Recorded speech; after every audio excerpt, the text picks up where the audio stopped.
Oi, pessoal, boa noite. Espero que todos estejam bem, com saúde, para a gente começar aqui nossa aula de hoje. Hoje estamos no capítulo 4 do nosso livro, Ao Encontro de Si Mesmo. Vamos falar dos complexos. Quem está chegando aqui pela primeira vez, na descrição do vídeo aí tem um link onde você pode acessar as aulas anteriores, né, e acompanhar aqui o nosso curso aqui, para darmos sequência ao estudo do livro. Recordando aqui, é só um resumo do que a gente escreve, então vale a pena ler, conferir o restante do conteúdo lá no livro, tá certo? Então, boa noite, gente, né? Vamos começar a falar aqui dos complexos, que é sempre um tema importante porque diz respeito à nossa vida psíquica. Diz respeito a algo que é extremamente importante e mobilizador da vida psíquica. Falar de complexos é falar da nossa dinâmica interna e de algo que faz parte da nossa própria natureza, né? Então, claro, a gente já começa com um questionamento aqui, só para ir aquecendo aqui. Você se considera uma pessoa complexada?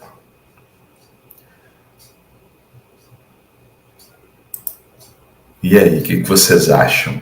São ou não são complexados? Na verdade, eu não sei se vai aliviar um pouquinho para vocês.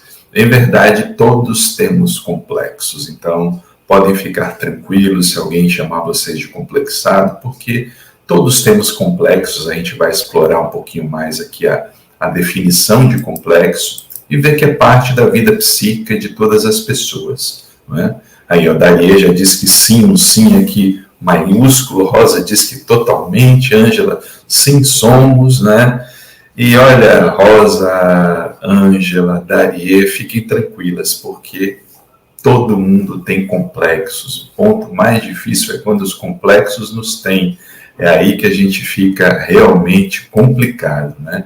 E complexo, ele é um termo que foi popularizado na psicologia, digamos assim, por Carl Gustav Jung.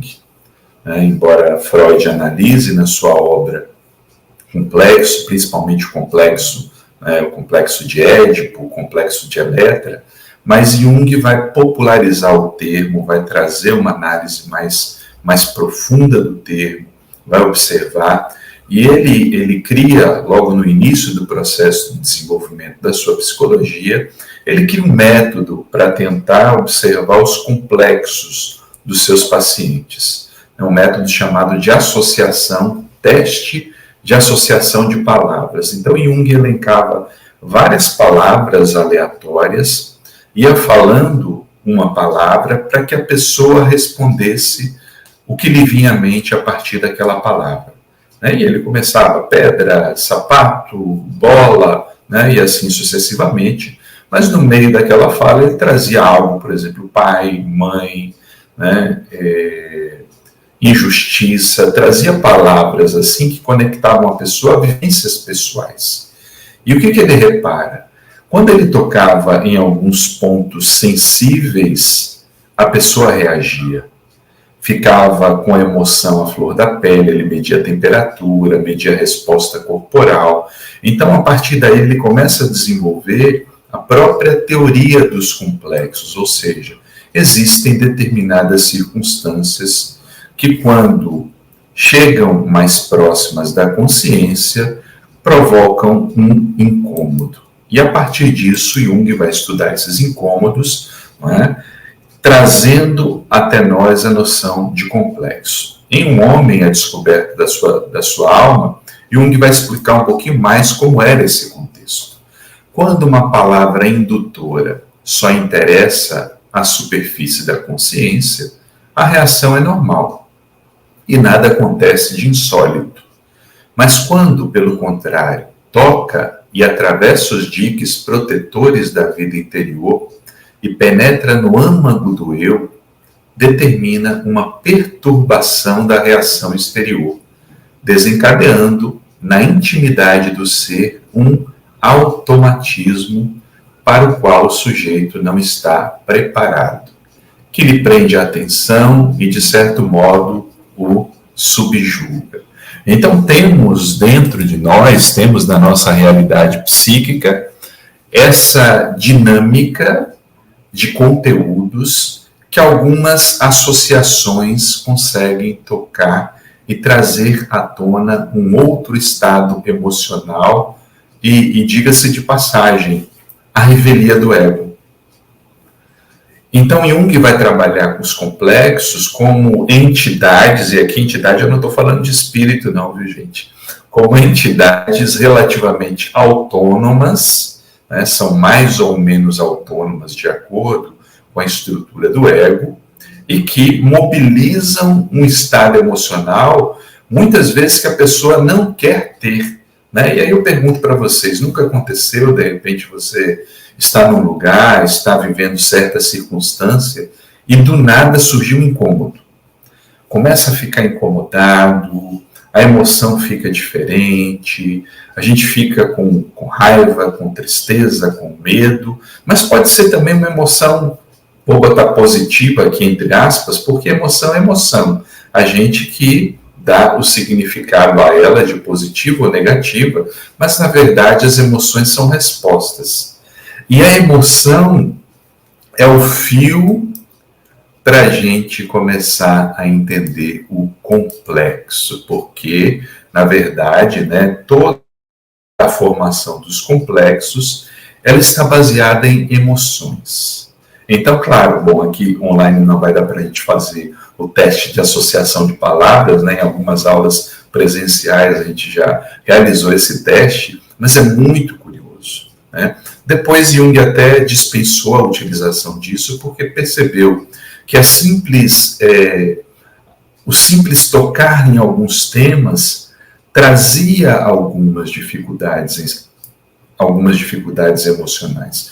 Temos que recordar que a psique ela é associativa.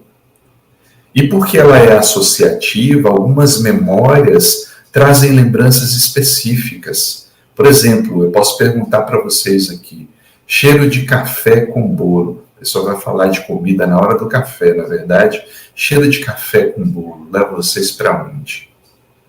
Cheiro de mato, cheiro de chuva.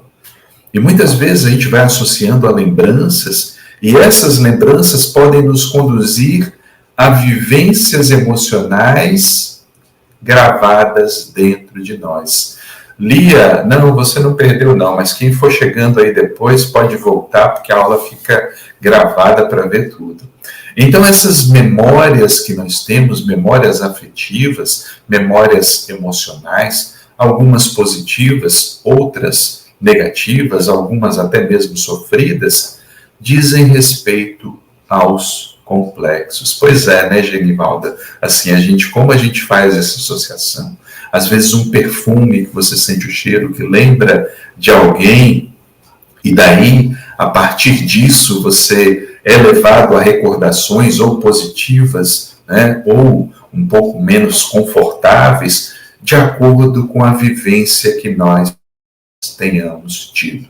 Pois é, Alejandro, o bolo te leva lá para a infância, não é? Não é cheiro de café, como é bom cheiro de café, café com bolo na casa da avó, do avô. Então, assim, temos essas memórias emocionais. Então, né, a partir disso, a gente já pode começar a definir o complexo. Os complexos na condição de agrupamentos de conteúdos psíquicos carregados de emoções, né, e esse trecho é uma definição de Jung, são parte importante e natural do mundo psíquico. Porque vivemos, porque temos histórias, porque são muitas emoções, como diria Roberto Carlos, né, são muitas emoções, nós temos complexos. E isso por si só não é negativo, né? A gente vai explorar um pouco mais essa questão.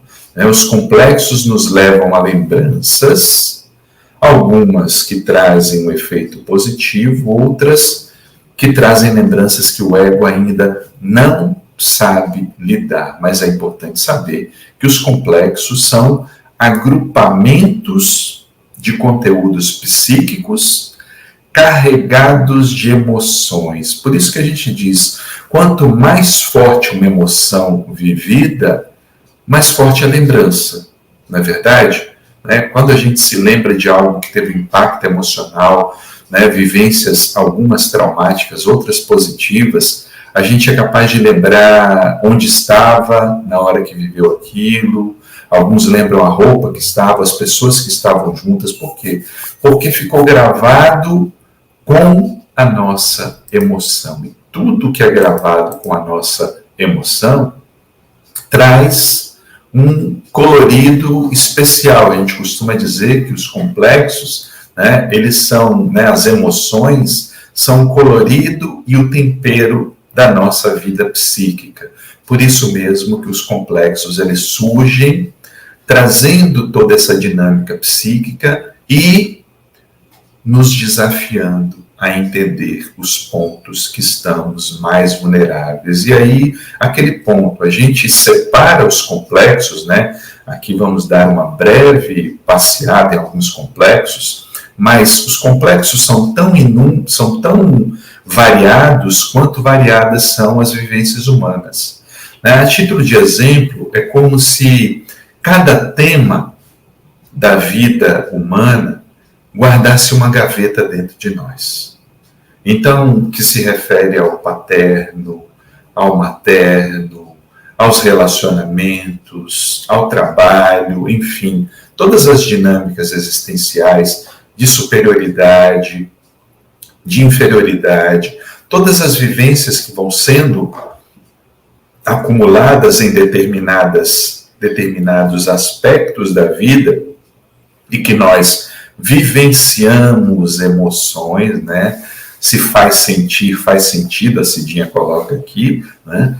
Isso vai guardando nas nossas gavetas dos complexos. O grande problema é assim, algumas gavetas estão bem, estão organizadas, outras gavetas podem não estar tão desorganizadas. Aí que nós falamos de complexos estruturantes ou complexos que estão, de alguma forma, desestruturados no sentido de trazerem emoções que o ego ainda não sabe lidar. Por isso que a gente diz o seguinte, quando as experiências emocionais foram positivas e saudáveis, não há problema algum. E os complexos estarão em harmonia com a consciência.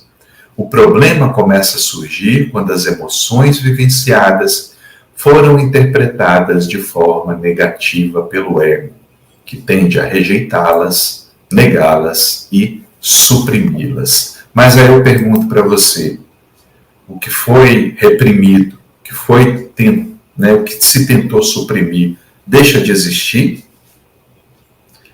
Não deixa de existir. Permanece vivo em nossa psique, como já cantou belamente Fagner, sentimento ilhado, morto e amordaçado, volta a incomodar. Não é? É curioso porque até esses dias eu vi uma fala da doutora Ana Beatriz, psiquiatra, né, que foi nossa entrevistada da nossa série documentário Depressão, Que Tal Conversarmos. Ela diz algo curioso, olha, o cérebro, ele trabalha para o nosso aprendizado. Então, as experiências que foram e tiveram êxito, as experiências que foram aprendidas, ocupam, parece que, menos espaço, mas aquelas que trazem algo a ser aprendido deixam uma marca mais profunda. Então, talvez por isso que a gente se recorde mais dos complexos, né, desestruturantes, no sentido de uma vivência dolorosa, do que os complexos positivos. Mas é importante saber que toda vivência que guardou emoção, ela traz um complexo, porque é um conteúdo psíquico associado à emoção. E aí vocês podem perguntar, mas Cláudio, então quando eu sei que estou vivendo a dinâmica de um complexo? Em psicologia a gente chama de constelar o complexo. Então, como se constelam os complexos? Jung, na obra A Natureza da Psique, ele vai trazer um resumo para a gente, né? Espero que dê para vocês lerem, que senão, né, eu vou, de qualquer maneira, eu vou ler aqui para vocês, que ficou um pouco pequena a letra. Situação exterior desencadeia um processo psíquico que consiste na aglutinação e na atualização de determinados conteúdos. Então, uma situação que, digamos assim, funciona como um gatilho, né? Estou lidando com alguém autoritário, estou lidando com uma pessoa que está gritando, estou lidando com uma situação que está me gerando medo. Isso pode se conectar com alguma experiência na psique. E aí, quando se comunica com uma experiência vivida na psique, principalmente aquelas que estão, né, com conteúdos ainda não muito digeridos, rompe-se a unidade da consciência e se dificultam mais ou menos as intenções da vontade, né? Por maior que seja a vontade de se ver livre daquele desconforto, dependendo da autonomia daquele complexo, nós somos inundados por um estado emocional, e aí ficamos ou temerosos, né? Nos vemos com medo, com pavor, ou nos vemos diante de uma situação que traz raiva, que traz tristeza, né? Hoje mesmo eu conversava com um paciente, e ele falando da dificuldade que tem de falar em público. Ele diz que, objetivamente, ele sabe que as pessoas ali são colegas que não vão julgá-lo, mas emocionalmente ele é tomado por algo. Por quê? Porque existe uma base de um complexo ali que precisa ser trabalhada, a autoestima, para lidar com aquele desafio que é visto pelo ego como uma ameaça. E aí o complexo ativo nos coloca por algum tempo no estado de não liberdade, de pensamentos obsessivos e ações compulsivas, não é? E aí esse ponto, a Ângela coloca até um exemplo aqui, eu nessa hora assim, um calor, uma irritação, coração acelerado, vontade de sair do lugar. Por quê, não é, Ângela? Porque surgiu uma emoção que traz desconforto. Não é? E aí as pessoas às vezes falam, mas Cláudio, será que é obsessão? Gente, a gente não deve colocar tudo na conta do obsessor, coitado. Né? Tem que pagar uma conta muito alta. A gente tem que lembrar que também possuímos conteúdos a serem transformados. Que também possuímos conteúdos que se encontram em conflito dentro de nós. E que muitas vezes, mesmo que tenha algo espiritual, é a própria psique que está em funcionamento e traz à tona partes desconfortáveis de nós mesmos, tanto que Jung coloca como estado de não liberdade, né? Parece uma entidade atuando, mas muitas das vezes é o próprio complexo da pessoa.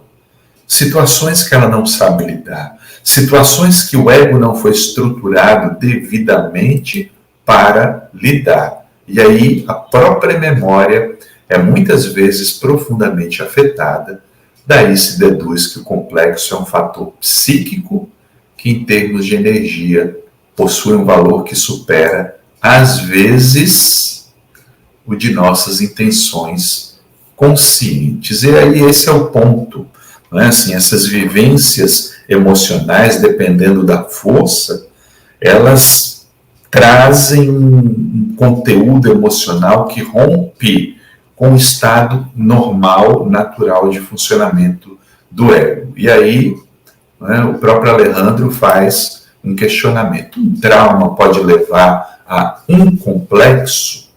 E é o seguinte, né, Alejandro? Porque, pensemos, o trauma, ele gera um conteúdo emocional muito forte. Não é isso? Né? Por isso que a gente chama de vivência traumática. E o que ocorre? Ali fica gravada uma memória com emoção, que é exatamente o conceito de complexo. Então, os traumas, né, muitas vezes, eles estão na base dos complexos, alguns deles são tão intensos que o ego guarda em algum lugar escondido da memória, mas ele está ali presente. Qualquer associação, às vezes, que traga à tona aquele conteúdo, faz com que aquela força que nos desconcerta venha à tona. E a Luciana pergunta, pode vir da infância ou de vidas anteriores? A nossa psique, ela é atemporal. Então, tudo que não está devidamente harmônico na psique pode vir à tona. A base do inconsciente de hoje é o nosso inconsciente coletivo, porque a psique vai funcionando. Mas, claro, não é? Temos que pensar na dinâmica daquilo que a gente pode lidar.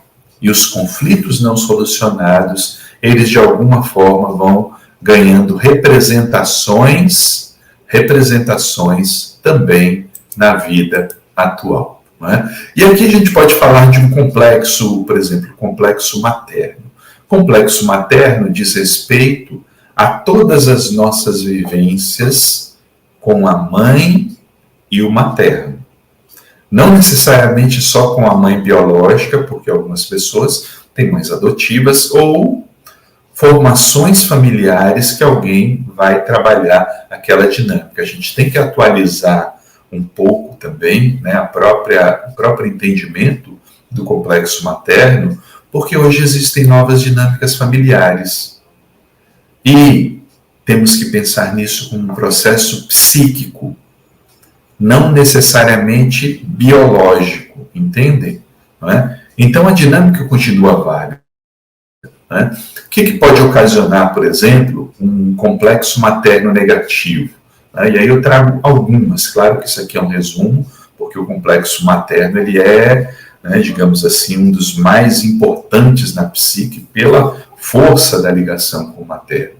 Dificuldade em lidar com o instinto materno ou supervalorização desse aspecto, dependência, insegurança e sentimento de impotência. Claro que aqui eu estou falando do complexo materno negativo, né? Dependência, insegurança, sentimento de impotência para enfrentar o mundo e construir uma vida autônoma, mantendo-se sempre no papel de filho ou de filha. E a gente vê muitas pessoas que sentem enorme dificuldade de fazer o corte desse vínculo, né? E aí algumas pessoas poderão dizer, mas eu nunca vou deixar de ser filho da minha mãe ou filha da minha mãe. Não se trata disso. Mas se espera que na vida adulta a gente construa uma nova forma de relação com os pais, não de obediência a qualquer custo.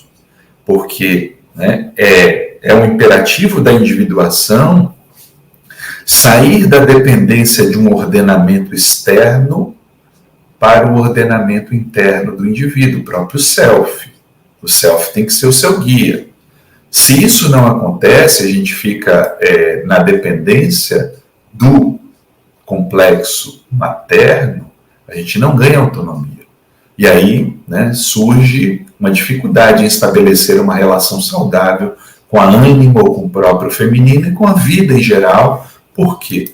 Porque nós não nos conduzimos, nós não conquistamos a própria autonomia. Né? E aí, né, nós temos muitos processos. A Diná pergunta, por que não lembro da minha infância? Só lembro de fatos da pré-adolescência. Seria interessante, Diná, trabalhar isso no processo terapêutico, né? Porque muitas vezes algumas lembranças são esquecidas pelo ego porque trazem, né, algum conteúdo que o ego não sabe lidar. Né? E aí é preciso fazer essa viagem, esse mergulho na história, essa recomposição, às vezes a partir da própria foto. Existem exercícios de imaginação ativa que propiciam um pouquinho do recordar dessas memórias dentro daquilo que o ego sabe lidar. E o nosso amigo Jairo aqui coloca, podemos dizer então que os complexos estariam intimamente arraigados às nossas experiências pessoais e também arquetípicas? Pois é, Jairo, assim, Jung traz que todo complexo se origina de um arquétipo. Por exemplo, nós falamos do complexo materno. Só que a origem do complexo materno é o arquétipo materno, além do complexo que é a vivência pessoal em determinado tema, nós temos o arquétipo materno, que é independente do gênero, que traz assim a polaridade de gestar, de cuidar, de dar a vida, de se conectar também com o sentimento de maneira mais profunda, de se doar a vida, enfim, vários movimentos que fazem parte da força desse arquétipo que nós vivemos de forma particular no complexo. O complexo são as minhas vivências particulares dentro daquele tema específico. E essas vivências podem ser tanto estruturantes como desestruturantes, ou às vezes terem a mescla desses dois fatores. Por isso que a gente costuma falar, olha, complexo paterno e materno, claro, ocupam um lugar especial na psique, porque são as vivências mais intensas, são as nossas trocas, costumam ser as nossas trocas mais intensas, onde, na qual nós temos a vivência de muitas emoções, e por isso esses conteúdos normalmente são visitados no processo psíquico. Mais um detalhe, a gente fala, e a título de estudo a gente vai separar, mas na psique tudo isso está funcionando muito em conjunto. E é por isso que é importante esse auto-olhar, essa auto-observação, para verificar o que consegue me tirar do sério. O que traz à tona para mim algum gatilho emocional? Que circunstância eu tenho mais dificuldade em lidar? E a partir disso tentar observar o sentimento. Qual é esse sentimento? Qual é a história desse sentimento em mim? Porque a partir dessa história nós vamos trazendo processos, A Genivalda traz aqui um exemplo particular da desencarnação do pai, quando ela era criança, 11 anos. Então, normalmente isso deixa uma marca muito intensa no ego. E claro, a criança não sabe lidar com isso. Agora, o adulto ele pode passar a ressignificar. Quando a gente fala do complexo paterno, além das relações com o pai, o complexo paterno inclui as questões ligadas ao poder, à disciplina, à lei, à ordem, ao trabalho e ao enfrentamento do mundo. O papel psíquico do paterno é estabelecer o corte dos vínculos de dependência, preparando os filhos para ganhar autonomia e enfrentar o mundo. E aqui, novamente, eu faço a observação. Não se trata do gênero masculino.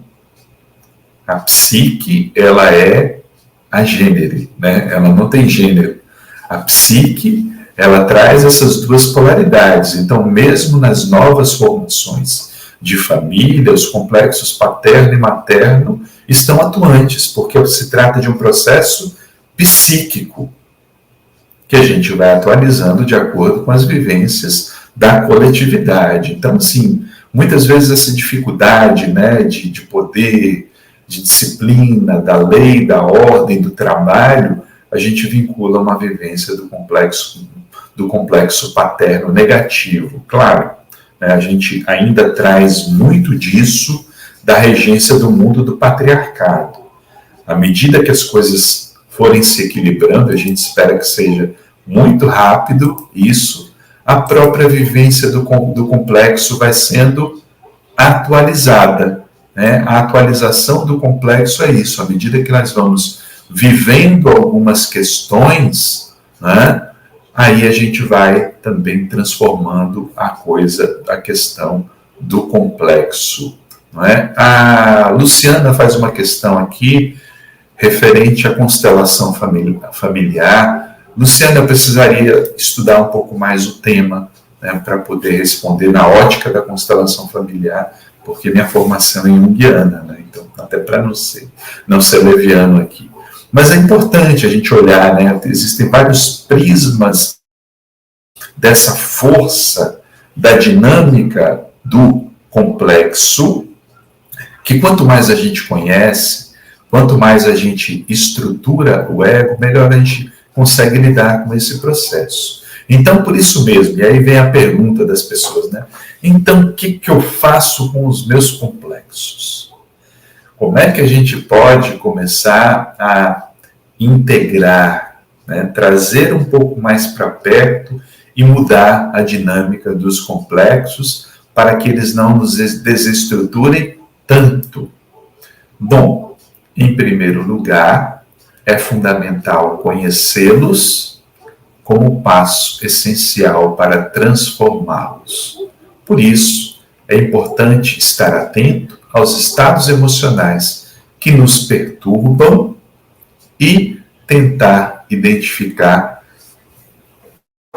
as situações que nos conduzem a eles. Então, o nosso guia para observar os complexos são as nossas emoções. As nossas emoções. Viver uma emoção mais forte trouxe um certo desconforto, trouxe uma emoção mais intensa. Então, fica atento. Atenção. Atenção, porque a psique está sinalizando que tem um conteúdo carregado presente. Se tem um conteúdo carregado, tem uma história dessa emoção. Qual é a história dessa emoção?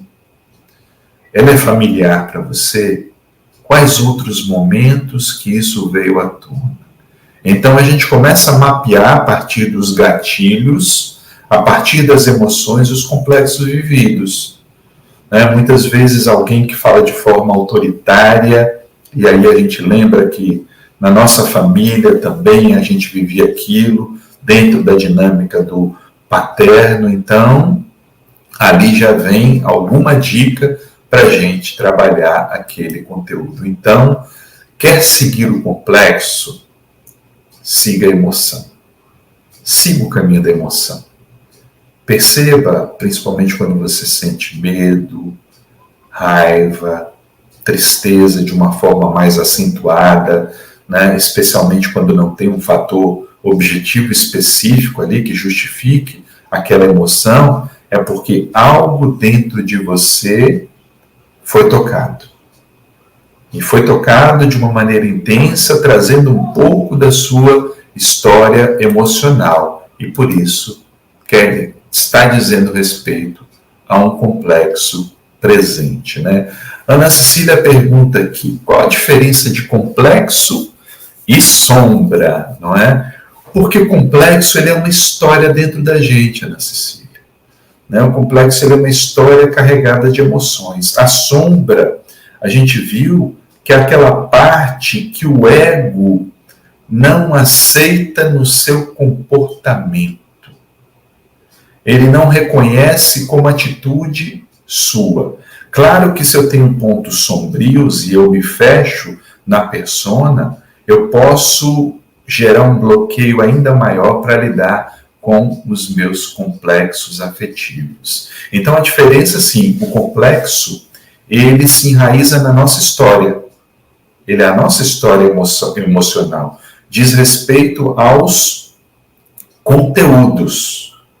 Diz respeito aos conteúdos. A sombra diz respeito à parte do comportamento da personalidade que eu não aceito.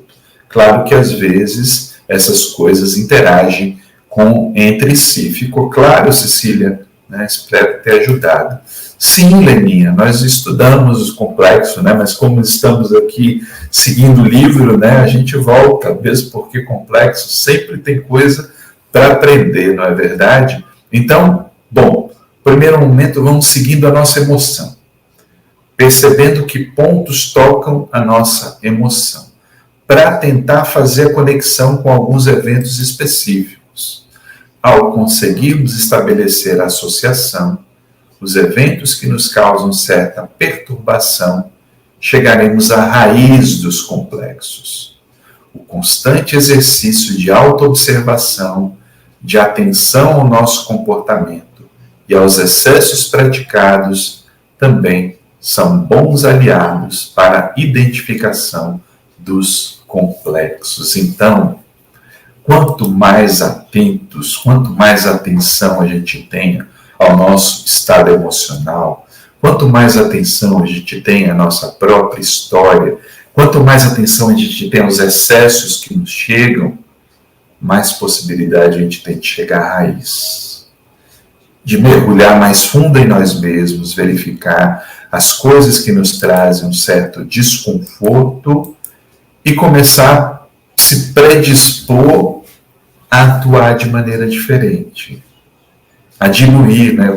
Jung diz que o complexo tem que ser bebido até a última gota. Eles vão deixar de existir? Não, porque são nossa história. Mas o que vai acontecer? A gente começa a diluir um pouco mais aquela intensidade do desconforto à medida que a gente prepara o ego para dar uma resposta diferente, para não se sentir tão refém daquela circunstância. Por quê? Porque o nosso estado de agora vai começar a lidar com aquele processo. Né? Então, o Gilson pergunta aqui, Cláudio, na sua opinião, além da força de vontade, qual outro componente poderia ser eficaz para vencer um complexo ou mesmo uma sombra? Gilson já quer logo para vencer a sombra, né? Não se contenta com pouco, não é, meu amigo Gilson? Mas é verdade, não é? Então, assim, a autoobservação seguida de atitude.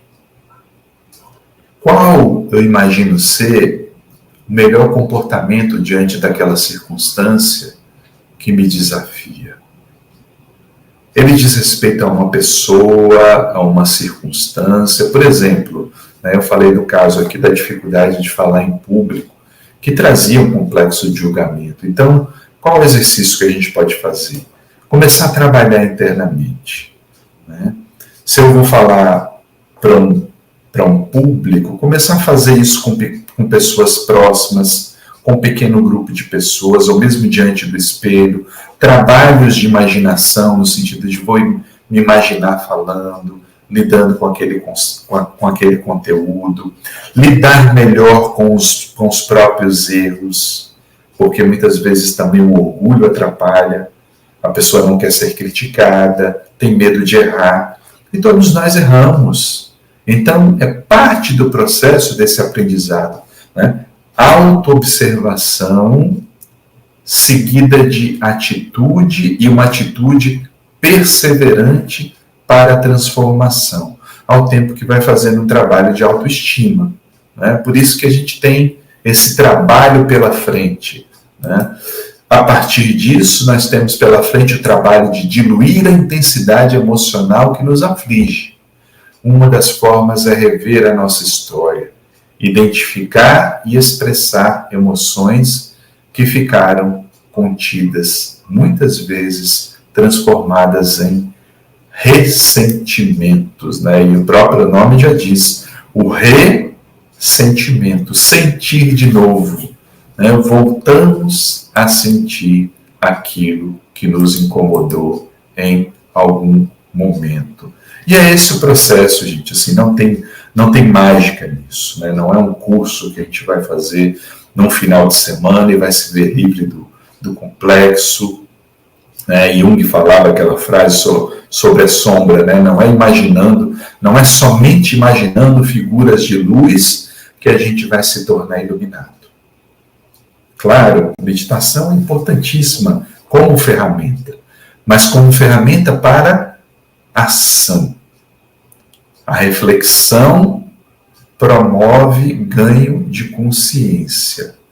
A razão, ela incorpora a consciência na nossa atitude, na nossa forma de viver, e mesmo assim, nós não somos uma linha reta emocional.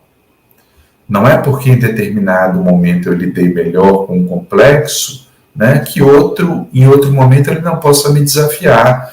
Em outro momento eu posso estar mais fragilizado e aquilo que, né, já pensei que estava totalmente resolvido, continua vir à tona. E não é por isso que a gente deve se desesperar. É levantar a cabeça e dizer, olha, vou continuar fazendo o meu trabalho, por isso é a importância da autoobservação constante.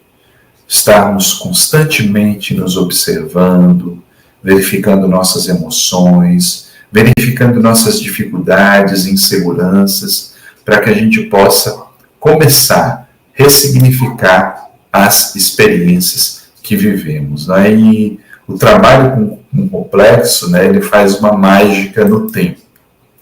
Por quê? É certo que não podemos modificar o passado na forma objetiva dos fatos, mas o nosso olhar sobre ele pode ser transformado, conferindo novo colorido, nova tonalidade emocional, que possibilite a convivência saudável com os nossos complexos, de modo que sejamos nós a administrá-los, não eles a comandar a nossa personalidade. E aí a gente volta lá para o começo.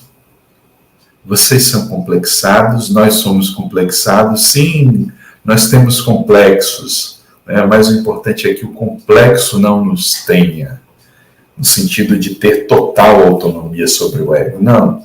Administremos os nossos complexos, porque são vivências emocionais, né? E todo esse processo, muitas vezes, né, quando a gente ressignifica o complexo, a gente vê que a coisa pode não ter sido como a gente gravou na memória.